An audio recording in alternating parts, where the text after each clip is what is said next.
এই গল্পটি একজন অল্পবয়সী ছেলের, যে কিনে একটা ছোট্ট দোকানে মোবাইল রিপেয়ারিং এর কাজ করত, আর সেখান থেকে সে কিভাবে কোটিপতি হয়ে গেল এই গল্পই আজকে আমরা জানতে চলেছি। মুভির শুরুতে আমরা জিংকে দেখতে পাই। সে তার 6 বছর বয়সী বোনের সাথে থাকতো। তার মা মারা গিয়েছিল এবং তাদের বাবা তাদের ছেড়ে চলে গিয়েছিল, আর এজন্যই জিং তার বোনের খেয়াল রাখত। সেই সাথে তার ভরণ পোষণের সকল দায়িত্ব তার উপরে ছিল। একদিন সে তার বোনকে স্কুলে রেখে আসার পর ডক্টরের সাথে সে দেখা করতে যায়। সেখান থেকে আমরা জানতে পারি জিং এর বোনের হার্টে একটা প্রবলেম রয়েছে, আর এই একই অসুখ তার মায়েরও ছিল, আর এই কারণেই তার মা মারা গিয়েছিল। আর সঠিক সময় যদি জিং এর বোনের অপারেশন না করা হয় তাহলে সেও মারা যাবে। ডক্টর জিং এর কাছে অনেক টাকা চায় অপারেশন করার জন্য, কিন্তু জিং তো ছোট্ট একটা দোকানে মোবাইল রিপেয়ারিং এর কাজ করত। তার সেখান থেকে এতটাও টাকা আসে না যা দিয়ে তার বোনকে সে পেট ভরে খাওয়াতে পারে, তারপর তো চিকিৎসার টাকা। হঠাৎ করে এক রাতে জিং এর বন্ধু তাকে কল করে এবং তার সাথে দেখা করার কথা বলে। তার বন্ধু একটা ওয়্যারহাউসে কাজ করত। জিং এর বন্ধু তাকে কিছু বক্সের পাহাড় দেখায়, আর এই বক্সগুলোর মধ্যে সেকেন্ড হ্যান্ড মোবাইল ফোন ছিল।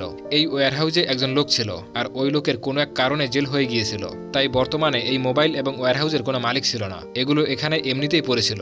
জিং এর বন্ধু তাকে মোবাইলগুলো নিয়ে যেতে বলে এবং বলে মোবাইলগুলো ঠিক করে যেন সে বিক্রি করে ফেলে, আর এর থেকে যে ইনকাম হবে তা পুরোটাই জিং রেখে দিতে পারে। তবে এর বদলে তাকে আগে থেকেই 1 লক্ষ টাকা দিতে হবে। জিং এর এই ডিলটা পছন্দ হয়, তবে তার কাছে তো এত টাকা ছিল না, আর এই জন্যই সে ওই বক্স থেকে কয়েকটা ফোন নেয়, আর সেগুলো বাড়ি নিয়ে নিজের বুদ্ধি খাটিয়ে রিপেয়ার করার চেষ্টা করে। এরপর সে ফোনগুলোর কোয়ালিটি চেক করার জন্য পাঠায়। তখন সে দেখতে পায় ফোনগুলো খুলে গিয়েছিল আর অনেক ভালো কন্ডিশন রয়েছে। এটা দেখে জিং অনেক খুশি হয়ে যায়। সে ভাবে এই মোবাইলগুলো সে সব কিনে নেবে এবং সেগুলো রিপেয়ার করে বিক্রি করে অনেক টাকা ইনকাম করতে পারবে। পরের দিন জিং ব্যাংকে গিয়ে লোনের জন্য অ্যাপ্লাই করে, কারণ তার কাছে 1 লক্ষ টাকা ছিল না। এরপর সে শপিং মলে যায়। একজন মোবাইল দোকানদারের সাথে সে কথা বলে। জিং তাকে বলে তার কাছে অনেক মোবাইল রয়েছে, সে এগুলো ঠিক করে দেবে আর ওই দোকানদার সেগুলো বিক্রি করবে। একসময় তাদের মধ্যে ডিল ফাইনাল হয়ে যায়।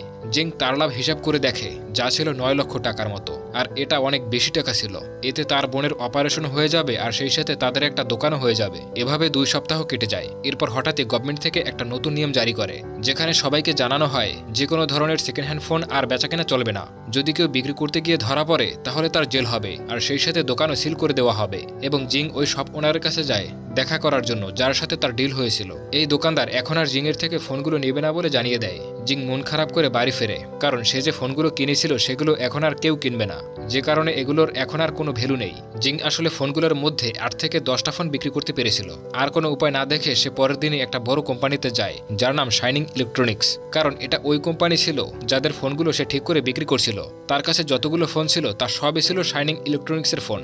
জিং সেখানকার ম্যানেজারের সাথে দেখা করে এবং ওই ফোনগুলোর ব্যাপারে তাকে জানায়। সে বলে তারা ফোনের পার্টসগুলো আলাদা আলাদা করে বের করে সেগুলো বাইরের দেশে বিক্রি করতে পারে, যদিও তারা চায়নাতে এইসব প্রোডাক্ট বিক্রি করতে পারবে না, তবে অন্য দেশে এর অনেক দাম রয়েছে।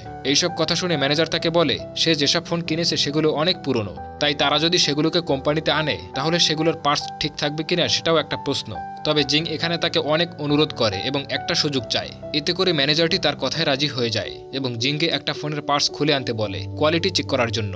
যদিও সে জানতো জিং ফেল করবে, তবুও সে জিংয়ের মন রাখার জন্য এটা বলেছিল। আর এরপর জিং সেটাই করে। সে অনেক কষ্ট করে মোবাইলের পার্টসগুলো আলাদা করে এবং সেগুলোকে প্যাকিং করে ফ্যাক্টরিতে নিয়ে যায়। সেখানে ফোনগুলো চেক করা হয় এবং সেগুলো কোয়ালিটি থেকে পাস করে যায়, তাও আবার ভালো কন্ডিশনে।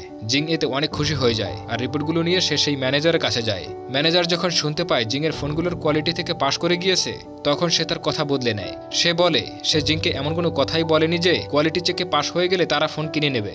ম্যানেজারের এরকমের ব্যবহার দেখে জিং তার উপর অনেক রেগে যায়, কিন্তু তার করার মতো কিছুই ছিল না। জিং বুঝতে পারে না তার এখন কি করা উচিত। এজন্য সে শাইনিং কোম্পানির মালিকের সঙ্গে দেখা করতে চায়। মালিক তখন অনেক ব্যস্ত ছিল, তার একটা ট্রেনে করে কোথাও যাওয়ার কথা ছিল এবং ট্রেনের সময় হয়ে যাচ্ছিল, তাই সে তার গাড়ি করে চলে যায়। এদিকে জিংও ওই মালিকের সঙ্গে দেখা করার জন্য নিজের মোটরসাইকেল নিয়ে ওই মালিকের গাড়িকে ফলো করতে থাকে। অনেকক্ষণ ফলো করার পর জিং স্টেশনে গিয়ে পৌঁছায়, আর এরপর ওই ওনার তাকে 10 মিনিট সময় দেয় কথা বলার জন্য এবং জিং তার প্রস্তাবটি তাকে জানায়। জিং তাকে বলে যে সমস্ত মোবাইলের পার্টস পাতি খুলে সে তাকে দিবে সেগুলো তারা ইন্টারন্যাশনাল মার্কেটে বিক্রি করতে পারবে, আর এতে তাদেরও অনেক লাভ হবে। তবে ওনার এখানে জিংকে স্পষ্ট জানিয়ে দেয় সে এসব করতে পারবে না। জিং তাকে বলে সে যদি পার্টসগুলোকে আলাদাভাবে করে দেয় তাহলে কি সে সেগুলো নেবে। এতে ওনার রাজি হয়ে যায়। ওনার জিংকে বলে সে কোনো অ্যাডভান্স টাকা দিতে পারবে না, আর না পারবে কোনো লোক দিতে, সবকিছু জিংকে একাই করতে হবে। এরপর ওনার জিংকে একটা কার্ড দিয়ে বলে যখন তার কাজ শেষ হয়ে যাবে তখন যেন সে ম্যানেজারকে ফোন করে। জিং স্টেশনে দাঁড়িয়ে ভাবতে থাকে তার এখন কি করা উচিত, কারণ সে যদি এই কাজটি করতে পারে তাহলে সে অনেক টাকা পাবে, তবে নির্দিষ্ট সময়ের মধ্যে এই কাজটি তাকে শেষ করতে হবে। আর যদি সে ফেল হয়ে যায় তাহলে তাকে অনেক কিছুই হারাতে হবে, কারণ সে তার টাকা, শ্রম সবকিছুই এই মোবাইলের পেছনে ব্যয় করেছে। এর উপর আবার কিছুদিনের মধ্যে জিংয়ের দোকানও তার থেকে কেড়ে নেওয়া হয়, কারণ সে যে লোন নিয়েছিল সেটা পরিশোধ করতে পারেনি। সে তার মোটরসাইকেলটিও বিক্রি করে দেয়, কারণ তার টাকার অনেক প্রয়োজন ছিল। এরপর সে তার এক বন্ধুর সাথে দেখা করতে যায় যে কিনা একটা ফ্যাক্টরিতে কাজ করত। জিং তার বন্ধুর পায়ে পড়ে, এতে করে তার বন্ধু ফ্যাক্টরিতে তাকে একটা কাজের সুযোগ করে দেয়, যেটা ছিল জানালার কাজ পরিষ্কার করা। আর এরপর জিং তার কাজের জন্য একটা ফ্যাক্টরি খুঁজতে থাকে। এরপর সে একটা ছোট্ট জায়গাও খুঁজে পায়, তবে তাকে ওই ফ্যাক্টরির জন্য প্রতি মাসে 3000 করে টাকা দিতে হবে। এখন আর কোনো উপায় না থাকায় সে তার কথা মতো রাজি হয়ে যায়। সে তার বন্ধুর সাহায্যে এই জায়গাটা পরিষ্কার করতে শুরু করে এবং অনেক খাটাখাটি করার পর ফ্যাক্টরিটাকে একটা নতুন রূপ দেয়, যাতে করে তারা সেখানে ভালোভাবে কাজ করতে পারে। আর এরপর সমস্ত মোবাইলগুলো সেখানে আনা হয়। এখন কাজ হলো ওয়ার্কার অর্থাৎ শ্রমিক খোঁজা, কারণ জিংয়ের একার পক্ষে এত কাজ এই অল্প সময়ের মধ্যে শেষ করা সম্ভব না। এখন জিংয়ের তেমন কোনো চাকরিও ছিল না যাতে করে সে টাকা দিয়ে ওয়ার্কার রাখবে, তাই সে এমন ওয়ার্কার খুঁজতে থাকে যাদেরকে কাজ থেকে বের করে দেওয়া হয়েছিল অথবা যারা নিজেদের জীবন নিয়ে অনেক বিরক্ত ছিল। সবার প্রথমে সে একটা মেয়ের খোঁজ পায় যে কিনা আগে একটা ইলেকট্রনিক্স শপে কাজ করত। একদিন কোম্পানিতে কাজ করার সময় তার একটা অ্যাক্সিডেন্ট হয়ে যায়, যাতে করে সে কানে কম শুনতে পেত, আর এই জন্য তাকে চাকরি থেকে বের করে দেওয়া হয়েছিল। এখন সে ছোটখাটো কাজ করে। আর এরপর জিং আরও একজনের দেখা পায় যে কিনা একসময় একটা কোম্পানির ম্যানেজার ছিল, তবে তার ফাইটিং এর অনেক শখ ছিল, তাই সে একদিন এক লোককে মারে আর তাতে তার মৃত্যু হয়ে যায়। আর এই জন্য তার অনেক দিন জেল হয়। সে জেল থেকে ছাড়া পেয়েছিল এবং কাজ খুঁজছিল। আর এরপর যে তৃতীয় লোকটিকে সে পায় সে ছিল একজন গেমার। সে সবসময় গেম খেলতো, তবে সে এখন বিয়ে করতে চায় আর এজন্য টাকা ইনকাম করতে হবে। ছেলেটি তাকে জানায় সে তো কাজ করবেই, তবে তার সাথে তার এক বন্ধুও কাজ করবে। এরপর আরও কিছু বৃদ্ধ লোককে জিং খুঁজে পায় যারা কিনা অভিজ্ঞ ছিল, আর এভাবেই তাদের একটা কোম্পানি সৃষ্টি হয়ে যায়। লোক কম থাকলেও তারা অনেক খুশি ছিল। কোম্পানির নাম দেওয়া হয় নাইস ভিউ। এরপর তারা সবাই কাজে লেগে যায়।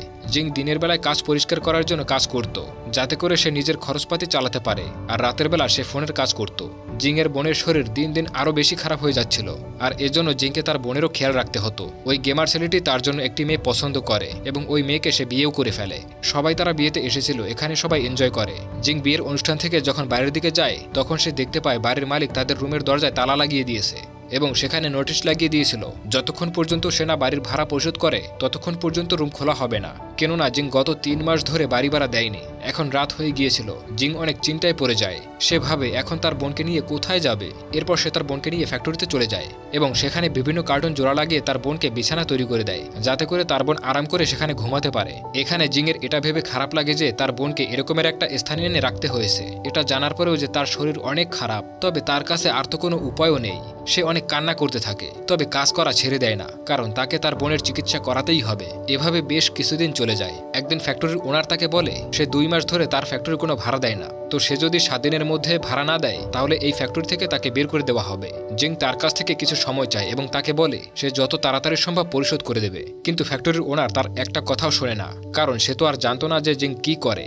সব দিক থেকে রাস্তা বন্ধ হয়ে যাওয়ার পর জিং শাইনিং ইলেকট্রনিক্সের ওই ম্যানেজারের কাছে যায়। তার কাছ থেকে 1 লক্ষ টাকা চায়, তবে ম্যানেজার এতে না করে দেয় এবং বলে যে তাদের মালিকের সাথে তার একটা ডিল হয়েছিল এবং এই ডিলে বলা হয়েছিল জিংকে কোনোভাবে কোনো সহায়তা করা হবে না, যা করবে সে নিজেই করবে।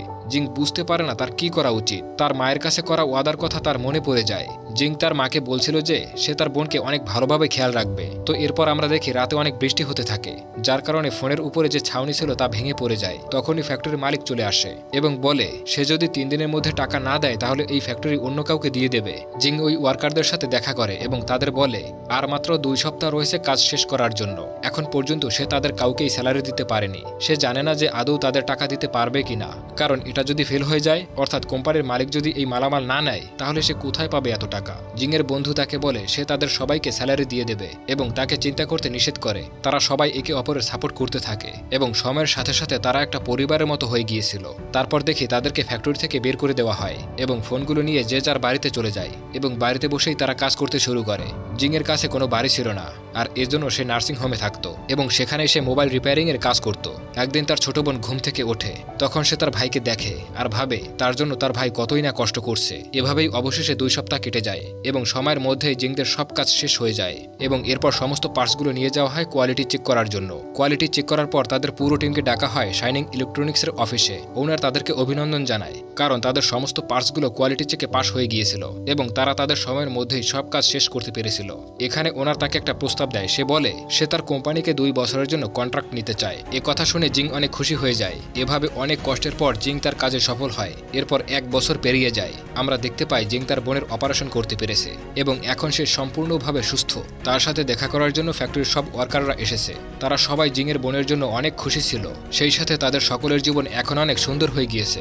এরপর আমরা সরাসরি 6 বছর পরের দৃশ্য দেখতে পাই। এখানে আমরা দেখতে পাই সে এখন কোম্পানির মালিক। সে অনেক কম বয়সে নিজের ইচ্ছাশক্তি আর দৃঢ় মনোবলে এই কোম্পানির সিইওতে পরিণত হয়েছে এবং এর সাথে সাথে এই মুভিটা এখানেই শেষ হয়ে যায়। আসলে জীবনে যতই খারাপ সময় আসুক না কেন, সবার জীবনে ভালো সময় আসে। এর জন্য কেবল ধৈর্য আর প্রবল আত্মবিশ্বাসের প্রয়োজন, যেমনটা ছিল জিংয়ের, যাকে বারবার বাসা থেকে বের করে দেওয়া হয়।